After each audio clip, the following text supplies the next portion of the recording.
So this week's episode of Misfit of Demon King Academy was absolutely savage.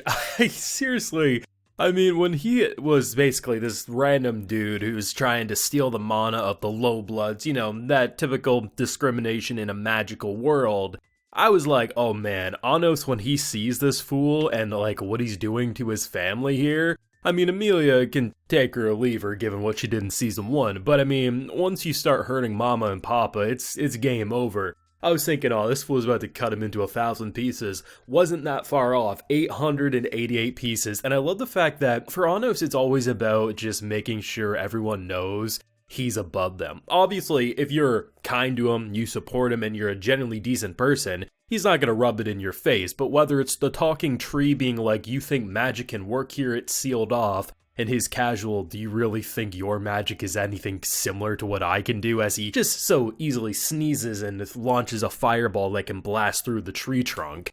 And then you have someone who's bragging about how he'll do it 8 times, and he's like, alright, you like 8? How about 88? No, that's not enough disrespect. How about I cut you into 888 pieces? And the fact that it was so brutal, it was so savage, that rather than it being a gory mess, not only were you cut apart like that and strung up like you were a dummy, you exploded into such a colorful fireworks display that I really think anyone that would have survived that in the distance seeing that would know, okay, even if he was a fake Demon King, I might want to follow this dude because he packs a mean punch. This episode was absolutely fantastic. I do have a full live reaction to today's episode available on my Patreon. It was definitely a fun one to react to, so consider supporting if you want to see that. But yeah, this season has been a roller coaster.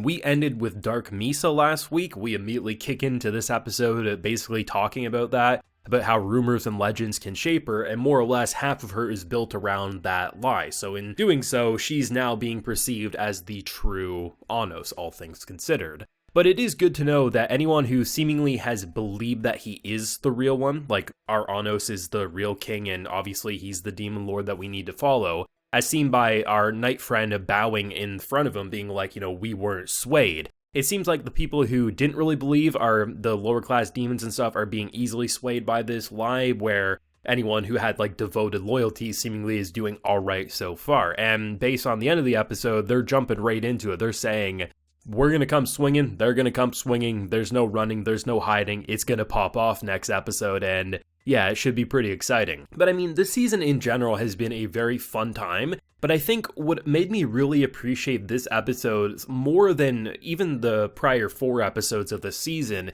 is that it does feel like payoff in terms of things I wasn't expecting to see again, and that's specifically targeted towards Amelia. So honestly, if you would have asked me or dropped that character name prior to this episode, I would have said, who's that? Because there's a lot of characters in this show, and season 1, it's been a hot minute. But I like the fact that this show knows how to use flashback and recap, and because this show doesn't abuse it, it just reminds you of, remember this point from the first season, we're going to show you it for 5 seconds, it jogs your memory, you're like, oh yeah, she was that horrible woman who thought all the low bloods were beneath her and that a perfect world would be what we saw at the end of this episode. Not only that, she literally tried to hurt Anos' mother. So the fact that in season 1, he demotes her into basically being what she hated, and I thought that's all we were really gonna see, or she would try to get some petty revenge and it would be a goofy moment that he would just slap her silly. Instead, they decided to reintroduce it in season 2 here, when basically everything hits the fan, and to see her running as if she's the main character in a horror flick, or at the very least the first kill in a horror flick, and to see these horrible scumbags just drain their mana and just, not only that, they were abusive. It wasn't just a kick to the ribs or anything, they went hard. So many different angles to really get across that you were glad you weren't her, but honestly, even knowing what she did in season 1, I just wasn't okay. I was like, that is messed up. It's interesting, right? Because while this isn't the first time I've seen this subject matter tackled, I also have to say I don't see it a lot, especially in anime. When you have a magical world, the concept of higher blood in terms of being you're more pure blood in terms of how your magic operates and this or that, where you have the lower bloods who can get discriminated against. What this show has done a really good job with, which I never thought I would come up here saying, is that it shows you it enough, and it really is going hard in this episode, especially by the end in terms of what they're doing and almost just exterminating the general public who aren't high enough blood in terms of their perspective anyway. The fact that they're letting that be relevant and they're using a character who is even as despicable as the characters we saw get cut apart in 888 pieces by the end of this episode. We literally see a character who is exactly like that, but there's often those people who just can't see things from other people's perspectives, and even put in their shoes, half the time they'll just make excuses, where we have a character who I don't think anyone would have said loved in season 1, but was an intriguing character for plot reasons. To see her, by the end of this episode, beg Anos to kill her, and then to see him be like, is this the world you dreamed of? If you went back to who you were, would you be able to look at the current world and say it's beautiful like you once thought? It's a really good plot point that has really elevated this season to that next level. I like watching this show. This show doesn't even need to be serious for me to enjoy. It's goofy watching a One Punch Man situation of Anos being, you thought you bested me?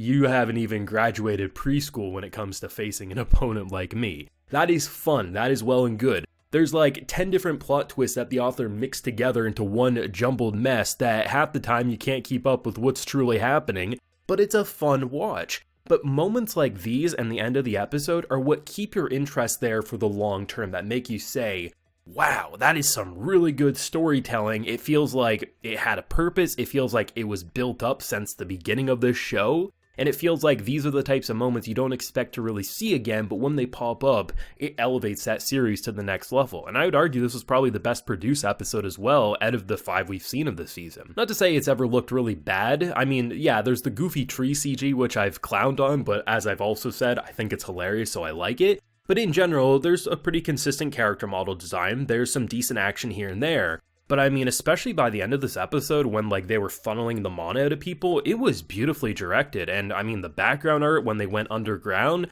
there is a lot of beautiful scenery and just animation moments in this episode. So tie it together with this being my favorite content, some savage Anos brutality with a good production and incredible voice acting. I mean, yeah, it's easy to say this was like a 10 out of 10 episode of Misfit for me, and hands down the most compelling one that I can personally remember out of the entire batch, if I'm being honest. I'm not ever going to say this is the best show of the season or it's the absolute best show that you're ever going to watch, but it's a show that I consistently enjoy watching. But episodes like these let me gush about it more than just it's fun seeing Anos be like, just, you thought you were better than me, I moved the moon, how stupid do you look now, right? Those moments are fun.